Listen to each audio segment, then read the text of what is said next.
धाम में गंगा स्नान कर रहे भक्त की जान बचाने खुद महादेव हुए नदी में प्रकट, और फिर जो हुआ उसे देखकर सभी लोग हैरान हो गए। दोस्तों, आज हम आपको बैद्यनाथ धाम में हुए महादेव भगवान शिव के चमत्कार की एक ऐसी सच्ची घटना सुनाने जा रहे हैं जिसे सुनकर आपके पैरों तले जमीन खिसक जाएगी और आपको भी पूर्ण विश्वास हो जाएगा कि वास्तव में जो भक्त महादेव को दिल से मानता है तो उसका कोई बाल भी बाका नहीं कर सकता। और इसका जीता जागता उदाहरण है इलाहाबाद के रहने वाले राम प्रसाद जी, जिन्होंने हमारे साथ महादेव के चमत्कार की ये सच्ची घटना शेयर की है और बताया है कि कैसे स्वयं महादेव ने नदी में डूबने से उनकी जान बचाई। तो चलिए दोस्तों, वीडियो शुरू करते हैं। नमस्कार दोस्तों, स्वागत है आप सभी का एक बार फिर से। दोस्तों, सच्ची श्रद्धा से कमेंट्स में हर हर महादेव जरूर लिख दें। इलाहाबाद के रहने वाले राम प्रसाद जी हमें बताते हैं कि ये घटना साल 2003 की है, जब राम प्रसाद जी अपने कुछ दोस्तों के साथ बैद्यनाथ धाम दर्शन के लिए गए थे। राम प्रसाद जी बचपन से ही महादेव के परम भक्त थे। उन्हें महादेव की भक्ति करने में बड़ा ही आनंद आता था। जब भी उनके पास समय होता तो वो मन ही मन महादेव के भजन गुनगुनाते रहते। उनकी महादेव के प्रति ऐसी भक्ति देख लोग भी कहते थे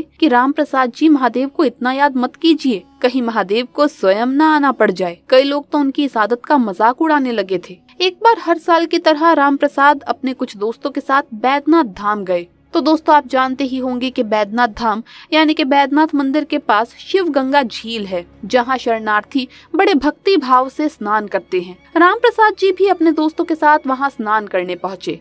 वहां पर रोजाना कई हजारों की संख्या में लोग एकत्रित होते हैं। उस दिन भी ऐसा ही नजारा था। हजारों की भीड़ वहां स्नान करने आई थी। ऐसे में मौसम का मिजाज बिगड़ा और जोरों की बारिश होने लगी, लेकिन भक्तों का उत्साह कम नहीं हुआ। तब भी कई भक्त घाट पर स्नान करने के लिए खड़े रहे। उनमें से एक राम प्रसाद जी भी थे। वो महादेव के परम भक्त थे और बिना स्नान किए वापस घर नहीं जाना चाहते थे। देखते ही देखते बारिश अधिक हो गई और नदी का पानी खतरे के निशान से काफी ऊपर आ गया। ऐसे में सुरक्षा कर्मियों को वहां से लोगों को हटाने के आदेश दिए गए। जब ये बात राम प्रसाद जी ने सुनी तो उन्होंने मन में ठान लिया, चाहे कुछ भी हो जाए वो यहाँ से बिना स्नान किए नहीं जाएंगे। इसके बाद जैसे ही सुरक्षा कर्मी लोगों को हटाने लगे तो राम प्रसाद तेजी से झील में कूद गए और डुबकियां लगाने लगे। दोस्तों, तभी अचानक से झील का बहाव और भी ज्यादा बढ़ गया और राम प्रसाद जी का संतुलन गड़बड़ा गया और वो झील के साथ बहते हुए कुछ दूरी पर चले गए। उसे बहते देख लोगों के बीच अफरा तफरी मच गई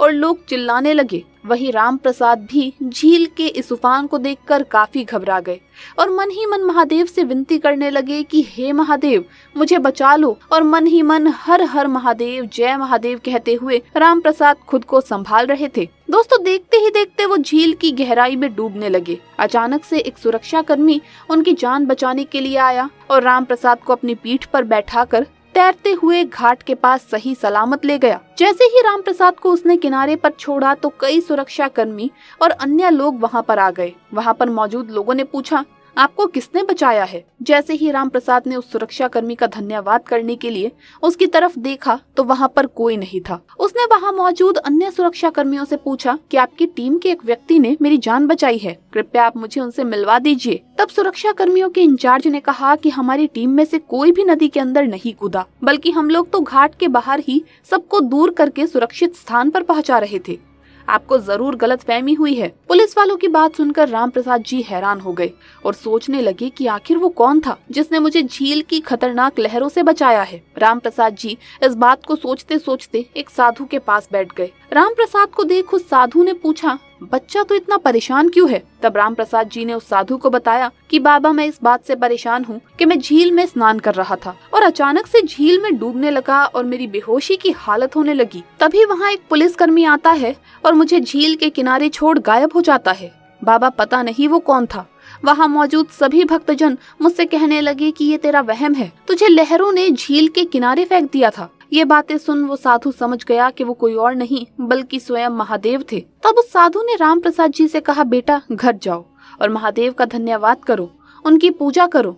महादेव की असीम कृपा तुझ पर बनी हुई है, तेरा कोई बाल भी बाका नहीं कर सकता। साधु की ये बात सुन राम प्रसाद जी अपने घर पहुँचे और महादेव का दिल से धन्यवाद किया और गरीबों को जरूरत की चीजें भी दान की। आज की वीडियो में बस इतना ही। धन्यवाद।